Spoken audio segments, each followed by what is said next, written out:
Hi hello ನಮಸ್ತೆ, welcome back to my channel. ಈ ವಿಡಿಯೋನ ಸ್ಟಾರ್ಟ್ ಮಾಡೋದಕ್ಕೆ ಮೊದಲು ನಾನು ಸಾರಿ ಕೇಳ್ತೀನಿ. ಏನಕ್ಕೆ ಅಂದರೆ ನನಗೆ ರೆಗ್ಯುಲರಾಗಿ ವಿಡಿಯೋನ ಅಪ್ಲೋಡ್ ಮಾಡೋಕ್ಕಾಗಿಲ್ಲ. ಕಾರಣ ನನಗೆ ಹುಷಾರು ಇರಲಿಲ್ಲ. ಸೊ ವಾಯ್ಸ್ ಕೂಡ ಈಗಲೂ ಗೊತ್ತಾಗ್ತಿರ್ಬೋದು. ಅದರ ಜೊತೆಗೆ ನಾವೇನೀಗ ಬಾಡಿಗೆ ಇದ್ದೀವಲ್ಲ, ಅವರು ಊರಲ್ಲಿ ಮನೆ ಕಟ್ಟಿದ್ರು. ಸೊ ಆ ಒಂದು ಗೃಹ ಪ್ರವೇಶದಲ್ಲೂ ಕೂಡ ಬ್ಯುಸಿ ಆಗಿಬಿಟ್ವಿ. ನನಗೆ ಎರಡೂ ಕಡೆಯಿಂದನೂ ಸ್ವಲ್ಪ ಸ್ಟ್ರೆಸ್ ಅನಿಸಿ ನನಗೆ ವಿಡಿಯೋ ಏನೂ ಅಪ್ಲೋಡ್ ಮಾಡೋಕ್ಕಾಗಿರಲಿಲ್ಲ. ಅಂದರೆ ಅವರು ಪಾಪ ತುಂಬ ನಮಗೆ ಆದ್ಯತೆ ಕೊಡ್ತಾರೆ ಇಲ್ಲಿ ಮನೆಯಲ್ಲಿ. ಹಾಗಾಗಿ ಅದು ನಮ್ಮ ಮನೆಯವ್ರದ್ದೇ ಅಂದ್ಕೊಂಡು ಇನ್ವಾಲ್ವ್ ಆಗಿ ಮಾಡಬೇಕಾಗಿ ಬಂತು. ಅದ್ರ ಜೊತೆಗೆ ನನಗೆ ಹುಷಾರು ಕೂಡ ಇರಲಿಲ್ಲ. ಅಲ್ಲಿ ಒಂದು ವಿಶೇಷ ಊರು ದೇವ್ರನ್ನ ಮನೆ ಕರೆಸ್ತಾಯಿದ್ರು. ಸೊ ಅದ್ರ ಬಗ್ಗೆ ನಾನು ನೆಕ್ಸ್ಟ್ ವಿಡಿಯೋದಲ್ಲಿ ಅಪ್ಲೋಡ್ ಮಾಡ್ತೀನಿ. ನೈಟು ಮನೆಗೆ ಯಾವುದೇ ಗೃಹಪ್ರವೇಶ ಆದ್ರೂ ಅವರು ಊರ ದೇವ್ರನ್ನ ಮನೆಗೆ ಕರೆಸ್ಬಿಟ್ಟು ಅದನ್ನು ಚೆನ್ನಾಗಿ ಮನೆಯಲ್ಲಿ ಪೂಜೆ ಮಾಡ್ತಾರೆ.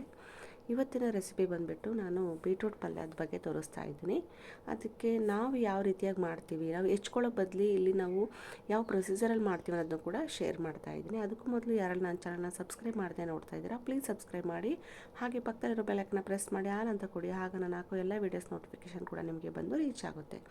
ಹಾಗಿದ್ದರೆ ಬನ್ನಿ, ನಾವು ನಮ್ಮ ಸ್ಟೈಲಲ್ಲಿ ಬೀಟ್ರೂಟ್ ಪಲ್ಯನ ಹೇಗೆ ಮಾಡ್ತೀವಿ, ಅದನ್ನು ಒಂದು ಹದಕ್ಕೆ ಬರಬೇಕಂದ್ರೆ ಯಾವ ರೀತಿಯಾಗಿ ನಾವು ರೆಡಿ ಮಾಡ್ಕೊಳ್ತೀವಿ ಅದನ್ನು ಇಲ್ಲಿ ಶೇರ್ ಮಾಡ್ತಾ ಇದ್ದೀನಿ. ಇಲ್ಲಿ ನಾನು ಕಟ್ಟರ್ಗೆ ಹಾಕಿರ್ತಕ್ಕಂಥ ಬೀಟ್ರೂಟ್ನ ತೊಗೊಂಡಿದ್ದೀನಿ. ಈರುಳ್ಳಿ, ಆಮೇಲೆ ಟೊಮೆಟೊ ಆಪ್ಷನಲ್ಲು ಸ್ವಲ್ಪ ತೊಗೊಂಡಿದ್ದೀನಿ. ಹಸಿ ಕೊಬ್ಬರಿ ಕೂಡ ತೊಗೊಂಡಿದ್ದೀನಿ. ಕಡಲೆಬೇಳೆನ ಎಣ್ಣೆಯಲ್ಲಿ ಫಸ್ಟಿಗೆ ನಾನು ಫ್ರೈ ಮಾಡೋದಕ್ಕೆ ಹಾಕ್ಕೊಂಡಿದ್ದೀನಿ. ಅಂದ್ರೀಗ ಕೆಲವರು ಕಡಲೆಬೇಳೆ ಹಾಕೋದಿಲ್ಲ, ಸೊ ನಾವೆಲ್ಲ ಹಾಕ್ತೀವಿ, ಅದೇ ಡಿಫ್ರೆಂಟ್ ಟೇಸ್ಟ್ ಕೊಡೋದಿಲ್ಲಿ. ಸಾಸಿವೆ ಮತ್ತು ಕರಿಬೇವನ್ನು ಕೂಡ ಹಾಕ್ಕೊಂಡಿದ್ದೀನಿ. ನಾರ್ಮಲ್ ಒಗ್ಗರಣೆ ಹಾಕ್ಕೊಳ್ತೀವಲ್ವ ಅದೇ ರೀತಿಯಾಗಿ. ಕಡಲೆಬೇಳೆ ಸ್ವಲ್ಪ ಕ್ರಿಸ್ಪಿಯಾಗಿ ಬೆಂದ ನಂತರ ಈರುಳ್ಳಿ ಮತ್ತು ಹಾಕ್ಕೊಂಡು ನಾವು ಸ್ವಲ್ಪ ಚೆನ್ನಾಗಿ ಫ್ರೈ ಮಾಡ್ಕೋಬೇಕು. ಇಲ್ಲಿ ಹಸಿಮೆಣ್ಸಿಕಾಯಿನ ಹಾಕ್ಕೊಳ್ತಾ ಇಲ್ಲ ನಾನು. ಹಸಿಮೆಣ್ಸಿಕಾಯಿ ಹಾಕ್ಕೊಂಡ್ರೆ ಬೀಟ್ರೂಟ್ ಪಲ್ಯದ್ದು ಟೇಸ್ಟೇ ಚೇಂಜ್ ಆಗಿಬಿಡುತ್ತೆ. ಇದಕ್ಕೆ ಖಾರದ ಪುಡಿ ತುಂಬ ಒಳ್ಳೆ ಕಾಂಬಿನೇಷನ್ ಅಂತ ಹೇಳ್ತೀನಿ. ಬೀಟ್ರೂಟು ನಮ್ಮ ಆರೋಗ್ಯಕ್ಕೆ ತುಂಬಾ ಒಳ್ಳೆಯದು, ಪೋಷಕಾಂಶಗಳ ಆಗರ ಅಂತಲೇ ಡಾಕ್ಟರ್ಸ್ ಎಲ್ಲ ಕರಿತಾ ಇರ್ತಾರಲ್ವ. ಸೊ ಈ ಮನೇಲಿ ಹಿರಿಯರು ಕೂಡ ಹೇಳ್ತಾರೆ, ರಕ್ತ ಕಮ್ಮಿ ಇದ್ದರೆ ಅಂದರೆ ಬ್ಲಡ್ ಕಂಟೆಂಟ್ ಕಮ್ಮಿ ಇದ್ದರೆ HB ಬೀಟ್ರೂಟ್ನ ಸೇವನೆಯಿಂದ ಅದು ಇಂಪ್ರೂವ್ ಆಗುತ್ತೆ ಅಂತ ಹೇಳ್ತಾರಲ್ವ, ಅದು ಸತ್ಯ ಕೂಡ ಹೌದು. ನೋಡಿ, ಇಷ್ಟು ಚಿಕ್ಕದಾಗಿ ನನಗೆ ಕಟ್ ಮಾಡ್ಕೊಳ್ಳೋಕ್ಕೆ ಏನು ಹೆಲ್ಪ್ ಆಯಿತು ಅಂದರೆ ಕಟ್ಟರಲ್ಲಿ ಹಾಕ್ಕೊಂಡು ನಾನು ಕಟ್ ಮಾಡ್ಕೊಳ್ತೀನಿ. ಬೀಟ್ರೂಟ್ ದೊಡ್ಡದಾಗಿದ್ದರೆ ಅದು ಚೆನ್ನಾಗಿ ಸ್ವಲ್ಪ ಮೆತ್ತಗೂ ಬೇಯೋದಿಲ್ಲ. ಆಮೇಲೆ ಚಿಕ್ಕ ಮಕ್ಕಳು, ಸಣ್ಣವರು ಅಂದರೆ ವಯಸ್ಸಾಗಿರೋರೆಲ್ಲ ಯಾರ ಮನೆಗಿರ್ತಾರೆ ಅವರು ದೊಡ್ಡದಾಗಿದ್ದಾಗ ಅದನ್ನು ತಿನ್ನೋದಕ್ಕೆ ಇಷ್ಟಪಡೋದಿಲ್ಲ. ಅಂಥವ್ರಿಗೆ ಈ ಕಟ್ಟರಲ್ಲಿ ಕಟ್ ಮಾಡ್ಕೊಳ್ಳೋಂಥ ಬೀಟ್ರೂಟು ತುಂಬ ಹೆಲ್ಪ್ ಆಗುತ್ತೆ. ಇದಕ್ಕೆ ನಾನು ಇವಾಗ ಸ್ವಲ್ಪ ಫ್ರೈ ಆದ ನಂತರ ಖಾರದ ಪುಡಿ ಹಾಕ್ಕೊಳ್ತಾ ಇದ್ದೀನಿ. ನಿಮಗೆ ಖಾರ ಎಷ್ಟು ಬೇಕೋ ಅಷ್ಟನ್ನು ನೋಡಿ ಹಾಕ್ಕೊಳ್ಳಿ. ಖಾರದ ಪುಡಿ ಹಾಕಿದ ಮೇಲೆ ನಾನು ಟೊಮೊಟೊ ಹಾಕ್ಕೊಳ್ತಾ ಇದ್ದೀನಿ.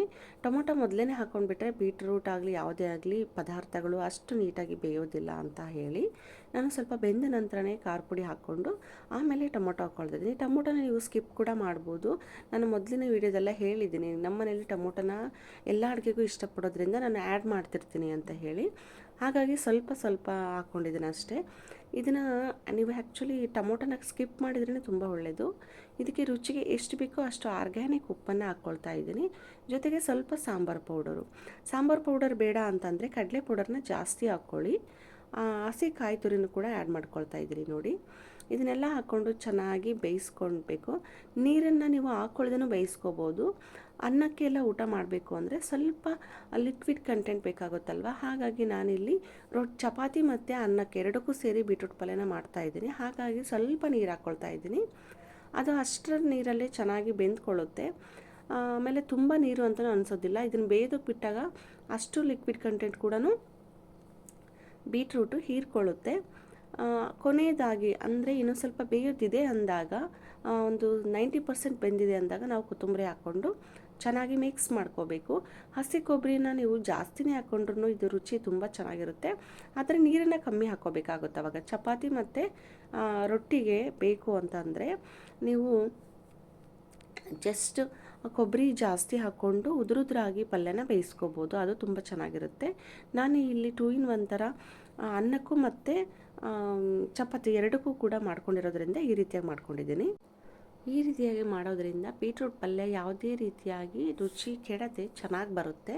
ಇಲ್ಲಿ ನೀವು ಕಟ್ಟರ್ನ ಯೂಸ್ ಮಾಡೋದು ತುಂಬ ಹೆಲ್ಪ್ ಆಗುತ್ತೆ. ಯಾಕಂದರೆ ಬೀಟ್ರೂಟು ಸ್ವಲ್ಪ ಚಿಕ್ಕದಾಗಿದ್ದರೆ ಅದ್ರ ಉದುರುದ್ರಾಗಿ ಇದ್ದು ಚಿಕ್ಕದಾಗಿ ಪೀಸ್ಗಳಿದ್ದರೆ ಚಪಾತಿಗೆ ಸೂಪರ್ ಕಾಂಬಿನೇಷನ್ ಆಗಿರುತ್ತೆ. ಈ ರೆಸಿಪಿ ಇಷ್ಟ ಆಗಿದ್ದರೆ ನೀವು ಲೈಕ್ ಮಾಡಿ, ಶೇರ್ ಮಾಡಿ. ನಾನು ಹೇಳಿದ ಪ್ರೊಸೀಜರಲ್ಲಿ ಒಮ್ಮೆ ಟ್ರೈ ಮಾಡಿ ನೋಡಿ. ಮತ್ತೆ ಮತ್ತೆ ನಾವು ಬೀಟ್ರೋಟ್ ಪಲ್ಯನ ಮಾಡ್ಕೊಂಡು ತಿನ್ನಬೇಕು ಅಂತ ಅನಿಸುತ್ತೆ. ಸೊ ಅಷ್ಟು ಚೆನ್ನಾಗಿ ಬರುತ್ತೆ. ನಾನು ನಮ್ಮನೇಲಿ ಎಲ್ಲರೂ ಕೂಡ ಬೀಟ್ರೋಟ್ ಪಲ್ಯ ಊಟ ಮಾಡದೇ ಇರೋದ್ರಿಂದ ಹೀರೆಕಾಯಿ ಪಲ್ಯ ಮತ್ತು ದೊಡ್ಡ ಮೆಣಸಿನ್ಕಾಯಿ ಪಲ್ಯನೂ ಕೂಡ ಮಾಡ್ಕೊಂಡಿದ್ದೆ. ಸೊ ಅದ್ರ ಜೊತೆಗೆ ಈ ಬೀಟ್ರೋಟ್ ಪಲ್ಯನೂ ಕೂಡ ನನ್ನ ಚಿಕ್ಕ ಮಗನಿಗಂತೂ ತುಂಬ ಇಷ್ಟ ಬೀಟ್ರೋಟ್ ಪಲ್ಯ. ಸಾರಿ ಫ್ರೆಂಡ್ಸ್, ಯಾಕೆಂದರೆ ನಂದು ಕೋಲ್ಡ್ ಆಗಿ ಹುಷಾರಿಲ್ಲದೆ ಇರೋ ಕಾರಣ ವಾಯ್ಸ್ ತುಂಬ ವೇರಿಯೇಷನ್ ಇದೆ. ಹಾಗಾಗಿ ಸ್ವಲ್ಪ ಅಡ್ಜಸ್ಟ್ ಮಾಡ್ಕೊಳ್ಳಿ. ಐ ಹೋಪ್ ಈ ವಿಡಿಯೋ ಇಷ್ಟ ಆಗಿದೆ ಅಂದ್ಕೊಳ್ತೀನಿ. ಇಷ್ಟ ಆಗಿದ್ದರೆ ಲೈಕ್ ಮಾಡಿ, ಶೇರ್ ಮಾಡಿ. ಮತ್ತೊಂದು ವಿಡಿಯೋದೊಂದಿಗೆ ನಾನು ಸಿಗ್ತೇನೆ. ಅಲ್ಲಿವರೆಗೂ ನಮಸ್ಕಾರ. ಸಬ್ಸ್ಕ್ರೈಬ್ ಮಾಡದೆ ನೋಡ್ತಾ ಇದ್ದರೆ ಪ್ಲೀಸ್ ಸಬ್ಸ್ಕ್ರೈಬ್ ಮಾಡೋದನ್ನು ಮಾತ್ರ ಮರಿಬೇಡಿ. Thank you for watching.